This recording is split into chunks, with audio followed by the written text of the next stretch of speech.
दोस्तों, ये कोई आम खबर नहीं है। भारत बांग्लादेश बॉर्डर पर अब तक का सबसे बड़ा घटनाक्रम सामने आया है। ढाका में हाई अलर्ट, बांग्लादेश का सबसे ताकतवर एयरबेस निशाने पर और भारतीय सेना की निर्णायक स्ट्राइक, सब कुछ लाइव। आज हम आपको दिखाएंगे कि कैसे भारत ने अपने अगले कदम से बांग्लादेश के सारे गेम प्लान को ध्वस्त कर दिया। कौन से डिवीजन टारगेट किए गए, कहां हाई अलर्ट है और क्यों अब स्थिति पूरी तरह बदल गई है। वीडियो को आखिर तक देखें, क्योंकि जो सच हम आपको बताएंगे वह कहीं और नहीं मिलेगा। आपको बता दें कि बांग्लादेश का सबसे ताकतवर एयरबेस, जिसे सईदपुर एयरफील्ड के नाम से जाना जाता है, पहले बांग्लादेश द्वारा मिलिट्री इस्तेमाल के लिए विकसित किया गया था और बाद में कुछ समय के लिए इसे सिविलियन उपयोग में भी लाया गया। लेकिन मौजूदा हालात में यही सईदपुर एयरबेस बांग्लादेश के लिए सबसे अहम मिलिट्री सेंटर बन चुका था, जहां से उसके मिलिट्री कैंपेन और पूरी एयरफोर्स की तैनाती और ऑपरेशन संचालित किए जा रहे थे। इसी बीच भारतीय सेना की ओर से एक बेहद बड़ा और निर्णायक एक्शन सामने आया है। भारत ने एक के बाद एक कई ड्रोन अटैक करते हुए सीधे तौर पर 3 अहम डिवीजनों को निशाना बनाया और बांग्लादेश के इस सबसे बड़े और सबसे ताकतवर एयरबेस को पूरी तरह से ध्वस्त कर दिया। खास बात यह है कि यह एयरबेस भारत के संवेदनशील इलाके चिकन नेक के बेहद करीब स्थित है, जिस वजह से इसकी सामरिक अहमियत और भी ज्यादा बढ़ जाती है। सबसे गंभीर पहलू यह है कि बांग्लादेश इसी एयरबेस से लगातार चीन द्वारा दिए गए कई फाइटर जेट्स को ऑपरेट कर रहा था। लेकिन जैसे ही भारतीय सेना ने इस एयरबेस को टारगेट करते हुए तबाह किया, पूरे बांग्लादेश में अफरा तफरी की स्थिति पैदा हो गई। बांग्लादेश को इस बात का बिल्कुल भी अंदाजा नहीं था कि भारत इतना बड़ा और सीधा एक्शन लेते हुए उसके सबसे अहम एयरबेस को ही निशाना बना देगा। इस समय भारतीय सेना की ओर से एक्शन लगातार जारी है। भारत द्वारा दागी जा रही मिसाइलें करीब 250 किलोमीटर की रेंज के भीतर मौजूद टारगेट्स को सटीक तरीके से निशाना बना रही हैं। साथ ही ड्रोन अटैक्स के जरिए चिन्हित लोकेशनों को लगातार न्यूट्रलाइज किया जा रहा है। इस पूरे ऑपरेशन के तहत भारत ने रंगपुर डिवीजन में शामिल 3 अलग अलग डिवीजनों को टारगेट किया है, जो भारत के चिकन नेक से सटे इलाकों में स्थित हैं। करीब 250 किलोमीटर के दायरे में भारत ने अब तक का अपना सबसे बड़ा और व्यापक मिलिट्री ऑपरेशन अंजाम दिया है। इस खबर के सामने आते ही बांग्लादेश की राजधानी ढाका में आपातकाल जैसे हालात बनते नजर आ रहे हैं। इसी बीच मोहम्मद यूनुस ने आनन फानन में तीनों सेना प्रमुखों को एक अहम आपात बैठक के लिए बुलाया है, ताकि भारत के खिलाफ आगे की रणनीति पर विचार किया जा सके। मौजूदा हालात को देखें तो भारत बांग्लादेश बॉर्डर पर स्थिति तेजी से बदलती नजर आ रही है। जहां पहले भारतीय सेना चिकन नेक से जुड़े इलाकों में लगभग 150 किलोमीटर तक सीमित थी, वहीं अब उसकी मौजूदगी बढ़कर करीब 250 किलोमीटर के भीतर तक पहुंच चुकी है। भारतीय टैंकों और ग्राउंड फोर्स की मूवमेंट लगातार आगे बढ़ती दिखाई दे रही है। अगर अभी तक स्थिति पूरी तरह स्पष्ट नहीं हुई है तो समझ लीजिए कि इस वक्त भारत सिर्फ कूटनीतिक दबाव नहीं बना रहा, बल्कि उसने खुलकर अपनी सामरिक शक्ति का प्रदर्शन शुरू कर दिया है। हालात ऐसे बन चुके हैं कि भारत ने बांग्लादेश को चारों तरफ से घेर लिया है। एक तरफ जमीनी सीमाओं से दबाव बनाया गया है, तो दूसरी तरफ बंगाल की खाड़ी के रास्ते भी बांग्लादेश की पहुंच को पूरी तरह ब्लॉक कर दिया गया है। अब स्थिति यह है कि बांग्लादेश लगभग पूरी दुनिया से कटता हुआ नजर आ रहा है। पहले बांग्लादेश को यह भरोसा था कि भारत से 3 तरफ से घिरने के बावजूद बंगाल की खाड़ी उसके लिए खुला रहेगा, लेकिन भारतीय एयरफोर्स और भारतीय नेवी के संयुक्त एक्शन ने इस रास्ते को भी पूरी तरह भारत के नियंत्रण में ला दिया है। भारतीय युद्धपोतों की तैनाती के बाद हालात 1962 के बाद से ही भारत के नियंत्रण में हैं, पूरी तरह बदल चुके हैं। अब सबसे बड़ा सवाल यही उठता है कि आखिर भारत ने बांग्लादेश को इस तरह चारों तरफ से क्यों घेरा है। दरअसल भारत ने साफ संकेत दे दिए हैं कि बांग्लादेश के भीतर माइनॉरिटीज को निशाना बनाए जाने वाली घटनाओं पर अब वह चुपचाप मुखदर्शक बनकर नहीं बैठेगा। इसी कारण भारत ने बांग्लादेश के 3 अहम डिवीजनों को एक साथ टारगेट किया है, जो भारत के साथ लगभग 250 किलोमीटर से ज्यादा की सीधी सीमा साझा करते हैं। इन इलाकों में रंगपुर के साथ साथ सईदपुर एयरबेस भी शामिल है, जो भारत के सबसे संवेदनशील क्षेत्रों के बेहद करीब स्थित माना जाता है। यही वजह है कि भारत का यह एक्शन सिर्फ मिलिट्री नहीं, बल्कि एक बड़ा रणनीतिक संदेश भी माना जा रहा है। आपको यह भी बता दें कि यह एयरबेस भारत के चिकन नेक से महज करीब 130 किलोमीटर की दूरी पर स्थित है। इसी वजह से भारत ने इसे सबसे अहम और प्राथमिक टारगेट मानते हुए अपने ड्रोन अटैक्स के जरिए पूरी तरह ध्वस्त कर दिया है। इस समय लगातार भारतीय सेना की ओर से विशेष प्रकार के ड्रोन इस्तेमाल किए जा रहे हैं और एक के बाद एक इन ठिकानों को निशाना बनाया जा रहा है। बताया जा रहा है कि भारत जिन ड्रोन का इस्तेमाल कर रहा है वे बेहद आधुनिक और ताकतवर स्वार्म ड्रोन हैं। ये ड्रोन न सिर्फ भारी पेलोड ले जाने में सक्षम है, बल्कि एक ही समय में कई अलग अलग लोकेशनों पर सटीक प्रहार करने की पूरी क्षमता रखते हैं। इन्हीं ड्रोन सिस्टम्स के जरिए भारत बिना किसी पायलट को जोखिम में डाले बांग्लादेश के भीतर बड़े पैमाने पर स्ट्राइक कर रहा है। इसी के साथ भारत ने अपनी कई आधुनिक मिसाइल सिस्टम्स का भी इस्तेमाल शुरू कर दिया है। मौजूदा हालात को देखते हुए भारत ने सीमा से सटे इलाकों में अत्याधुनिक एयर डिफेंस सिस्टम पहले से ही तैनात कर रखे हैं। खास तौर पर आकाश एयर डिफेंस सिस्टम को फ्रंट लाइन पर रखा गया है ताकि बांग्लादेश की ओर से होने वाली किसी भी गतिविधि का तुरंत और करारा जवाब दिया जा सके।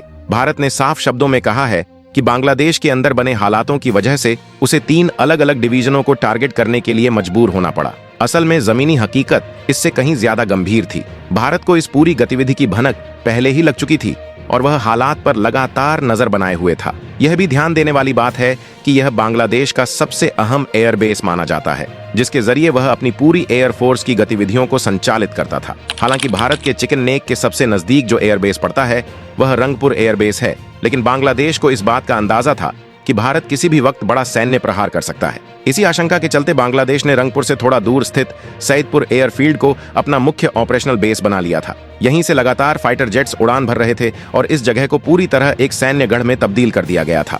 ये सिर्फ उड़ानों का ठिकाना नहीं था, बल्कि यहाँ बांग्लादेश की सैन्य ताकत और हथियारों का बड़ा जखीरा भी जमा किया गया था। इन्हीं जखीरों के सहारे भारत के चिकन नेक को काटने की धमकियां दी जा रही थीं। इसके पीछे एक बड़ी और गहरी साजिश बताई जा रही है, जिसका मकसद भारत के चिकन नेक को अलग करना, वहां अपनी पकड़ मजबूत करना और भारत के पूर्वोत्तर राज्यों को शेष भारत से अलग थलग करना था। योजना यह थी कि भारत की पहुंच सीमित कर दी जाए, पावर सप्लाई बाधित की जाए और नॉर्थ ईस्ट में भारत के खिलाफ विद्रोह जैसी स्थिति को हवा दी जाए। इस पूरी साजिश को अंजाम देने के लिए न सिर्फ सईदपुर एयरफील्ड का इस्तेमाल किया जा रहा था, बल्कि इसके आसपास बनाए गए 12 अलग अलग चेक पोस्ट्स को भी सक्रिय किया गया था। ये चेक पोस्ट सामान्य सुरक्षा चौकियों जैसे नहीं थे, बल्कि पूरी तरह रणनीतिक और सैन्य उद्देश्य से बनाए गए थे, जिनका इस्तेमाल इस बड़े प्लान को जमीन पर उतारने के लिए किया जा रहा था। आपको यह भी बता दें कि इन तमाम चेक पोस्ट्स पर लगातार अवांछित और संदिग्ध गतिविधियां संचालित की जा रही थीं। इन इलाकों में भारत के खिलाफ काम करने वाले तत्वों को न सिर्फ शरण दी जा रही थी, बल्कि उन्हें संगठित भी किया जा रहा था। यही वे तत्व थे जो इस वक्त भारत के विरुद्ध एक बड़ी और सुनियोजित साजिश रच रहे थे। इन चेक पोस्ट्स के आसपास बड़े बड़े कैंप विकसित किए जा रहे थे ताकि भारतीय सीमा में घुसपैठ करना आसान बनाया जा सके और भारत को सीधे तौर पर टारगेट किया जा सके। अगर पूरे घटनाक्रम को गहराई से देखा जाए तो यह सवाल उठता है कि भारत के खिलाफ यह सब कुछ बांग्लादेश के रास्ते ही क्यों किया जा रहा था। इसका सीधा सा जवाब यह है कि भारत और बांग्लादेश के बीच एक बहुत लंबी साझा सीमा है। इसके अलावा भारत पिछले कई वर्षों से अपनी सीमाओं की सुरक्षा को लेकर पूरी तरह सतर्क और मुस्तैद रहा है। हालांकि कुछ साल पहले तक भारत और बांग्लादेश के रिश्ते अपेक्षाकृत बेहतर माने जाते थे। इसी वजह से अब भी ऐसे कई लूप होल्स मौजूद हैं जिनका इस्तेमाल करके बांग्लादेश के रास्ते भारत में प्रवेश करना अपेक्षाकृत आसान माना जाता था। इन्हीं कमजोर कड़ियों का फायदा उठाकर दुश्मन तत्व अपने मंसूबों को भारत के भीतर दाखिल करने की कोशिश कर रहे थे और इसी पूरे नेटवर्क में इस अहम एयरबेस की भूमिका सामने आई। लगातार यह सामने आया कि बांग्लादेश इस एयरबेस पर न सिर्फ अपने फाइटर जेट्स को सक्रिय रखे हुए था, बल्कि बाहरी ताकतों के फाइटर जेट्स की मौजूदगी और मूवमेंट भी यहीं से संचालित की जा रही थी। इन सभी गतिविधियों को भारत लगातार रिकॉर्ड कर रहा था। भारत ने केवल सैटेलाइट इमेजरी के जरिए ही नहीं, बल्कि अपने अत्याधुनिक रडार सिस्टम्स की मदद से भी यहां बड़े पैमाने पर सैन्य जमावड़े को साफ तौर पर चिन्हित किया था। जानकारी के मुताबिक इस पूरे क्षेत्र में बांग्लादेश की ओर से हजारों की संख्या में टैंक और आर्टिलरी गन तैनात की गई थीं, ताकि जरूरत पड़ने पर भारत पर अचानक हमला किया जा सके। यही वजह रही कि भारत ने इस पूरे नेटवर्क की रीढ़ माने जाने वाले सबसे अहम एयरबेस को निशाना बनाते हुए उसे पूरी तरह ध्वस्त करने का फैसला लिया। सईदपुर एयरफील्ड को बांग्लादेश का सबसे महत्वपूर्ण एयरबेस माना जाता है। कुछ समय पहले तक इसे मुख्य रूप से सिविलियन 3 इस्तेमाल के लिए उपयोग में लाया जा रहा था, जबकि आधिकारिक तौर पर यह कहा जाता था कि इसे कभी कभार मिलिट्री उद्देश्य के लिए इस्तेमाल किया जाएगा। लेकिन जैसे जैसे बांग्लादेश के अंदर हालात बदले, सत्ता परिवर्तन जैसे संकेत सामने आए, वैसे वैसे भारत से सटे रंगपुर एयरबेस को पीछे छोड़ते हुए पूरा सैन्य फोकस सईदपुर एयरबेस पर शिफ्ट कर दिया गया। यही वजह है कि भारत ने अपनी सबसे बड़ी और निर्णायक स्ट्राइक के लिए इसी एयरबेस को चुना। भारत ने साफ शब्दों में कहा है कि शुरुआत बांग्लादेश की ओर से हुई थी, लेकिन अब इस पूरे खेल का अंत भारत अपनी शर्तों पर करने जा रहा है। भारत की तरफ से लगातार एक के बाद एक जो कार्रवाइयां की जा रही हैं, वे इसी रणनीति का हिस्सा हैं। पहले जहां ऑपरेशनल दायरा सीमित था, अब वह बढ़कर करीब 250 किलोमीटर तक पहुंच चुका है। पहले भारत ने सिर्फ 2 डिवीजनों पर फोकस किया था, लेकिन अब यह संख्या बढ़कर 3 डिवीजनों तक पहुंच चुकी है। भारत न सिर्फ रंगपुर डिवीजन, बल्कि उससे सटे हुए अन्य महत्वपूर्ण डिवीजनों पर भी अपना दबाव और नियंत्रण बढ़ा रहा है। भारत ने यह भी स्पष्ट कर दिया है कि बांग्लादेश में जिस तरह से माइनॉरिटीज को निशाना बनाया जा रहा है, वह किसी भी सूरत में स्वीकार्य नहीं है। भारत ने दो टूक कहा है कि वह इस स्थिति को अब और बर्दाश्त नहीं करेगा। इसी वजह से यह संकेत भी दे दिए गए हैं कि भारत का अगला बड़ा एक्शन इसी क्षेत्र में फिर से देखने को मिल सकता है। यानी भारत फिलहाल अपने ऑपरेशन को रोकने के मूड में बिल्कुल नहीं है। भारत ने यह भी चेतावनी दी है कि अगर बांग्लादेश की ओर से किसी भी तरह का पलटवार करने की कोशिश की जाती है या फिर बाहरी ताकतों के साथ मिलकर कोई बड़ा सैन्य प्रयास किया जाता है, तो भारत की प्रतिक्रिया कहीं ज्यादा कड़ी और व्यापक होगी। इस वक्त हालात यह बन चुके हैं कि बांग्लादेश से सटे बॉर्डर पर एक तरफ रेड अलर्ट जैसी स्थिति है, वहीं दूसरी ओर बांग्लादेश ने आनन फानन में जिस तरह से आपात बैठकें बुलाई हैं, उससे साफ संकेत मिलते हैं कि वहां किसी बड़े फैसले या एक्शन की तैयारी चल रही है। उधर भारत की तरफ से भी पूरी तैयारी दिखाई दे रही है। भारत ने न सिर्फ अपने एयरबेस को अलर्ट पर रखा है, बल्कि अपने राफेल, सुखोई और मिराज फाइटर जेट्स को भी लगातार गश्त के लिए तैनात कर दिया है। हालात ऐसे हैं कि भारत से सटे बांग्लादेशी इलाकों में लगातार फाइटर जेट्स की गड़गड़ाहट सुनी जा रही है और हर एक मूवमेंट पर कड़ी निगरानी रखी जा रही है। भारत यह भी साफ कर चुका है कि इस एक्शन के बाद बांग्लादेश के अंदर हालात बेहद अस्थिर होते नजर आ रहे हैं। यहां तक कहा जा रहा है कि बांग्लादेश के टूटने जैसी स्थितियां बन सकती हैं और इस आशंका को बांग्लादेश खुद भी महसूस करने लगा है। डर यह है कि रंगपुर डिवीजन जल्द ही भारत के प्रभाव क्षेत्र में आता हुआ दिखाई दे सकता है, क्योंकि भारत वहां लगातार बड़े पैमाने पर सैन्य दबाव बना रहा है। एक समय बांग्लादेश भारत के चिकन नेक को काटकर पूर्वोत्तर राज्यों को अलग थलग करने का सपना देख रहा था, लेकिन अब हालात ऐसे बनते दिख रहे हैं कि वही बांग्लादेश भारत की इस रणनीतिक घेराबंदी में खुद फंसता हुआ नजर आ रहा है। भारत की सैन्य कार्रवाइयां इतनी व्यापक और तीव्र होंगी, इसका अंदाजा बांग्लादेश ही नहीं, शायद किसी को भी नहीं था। और इसी पूरे घटनाक्रम के बीच अब इस बात पर भी बड़े सवाल खड़े हो चुके हैं कि इसमें बाहरी शक्तियों की भूमिका कितनी गहरी है और आगे यह संघर्ष किस दिशा में बढ़ने वाला है।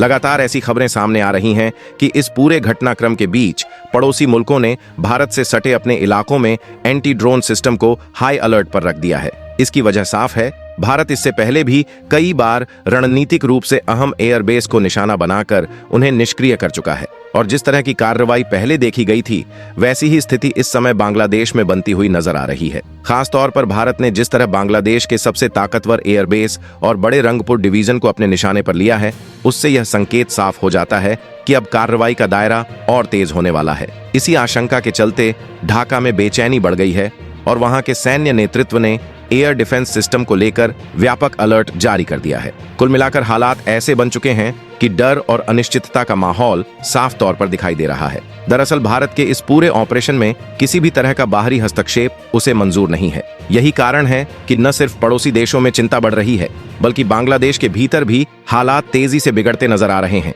राजधानी ढाका में अचानक एक के बाद एक जबरदस्त हलचल देखी जा रही है और सबसे चौंकाने वाली बात यह है कि इन हमलों के स्रोत को लेकर अब तक कोई स्पष्ट जानकारी सामने नहीं आ पाई है। दूसरी ओर बांग्लादेश के अलग अलग हिस्सों से चीख पुकार और अफरा तफरी की खबरें आने लगी हैं। स्थिति यहां तक पहुंच चुकी है कि जो तत्व अब तक माइनॉरिटीज को निशाना बना रहे थे, वही अब खुद हमलों की जद में आ गए हैं। एक के बाद एक कई अहम ठिकानों को चुन चुनकर तबाह किया गया है। भारत पहले ही बेहद साफ शब्दों में अपना रुख जाहिर कर चुका था कि बांग्लादेश के भीतर जो भी घटनाक्रम आगे बढ़ेगा, उस पर उसकी कड़ी नजर रहेगी।